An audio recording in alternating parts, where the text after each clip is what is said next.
Hello and welcome to Electricity 101. In this final episode, we're going to recap some of the things we learned with additional information that was beyond the scope of the episodes themselves.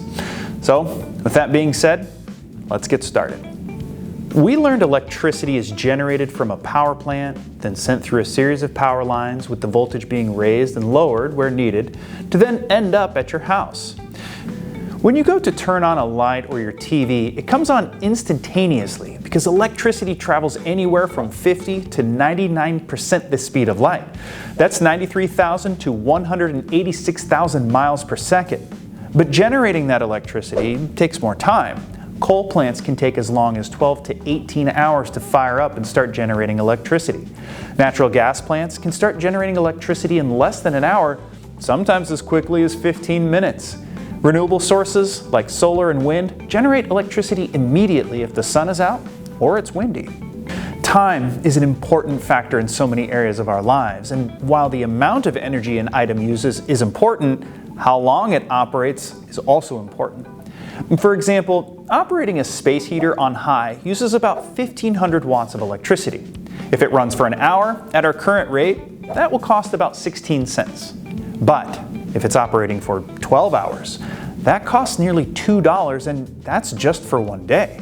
You can imagine how much that would be in 1 month. Now, think of an air conditioner. These can use 3,000 watts of electricity or more to operate. That's a lot of electricity on a hot summer day, and that's just for one home.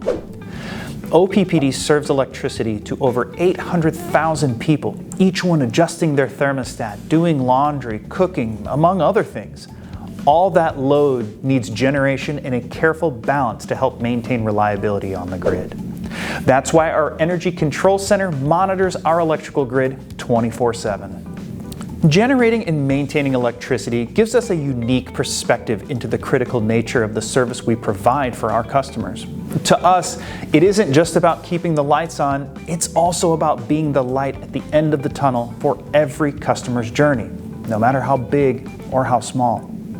It is our hope that the next time you turn on your TV, start a pot of coffee, or turn on a light, you'll remember the long journey electricity took from a fossil fuel underground, the wind or the sun, to the power plant, power lines, transformers, and finally to your home and to that pot of coffee waiting for you when you wake up, or that light you have on to see in the dark. Until next time, take care.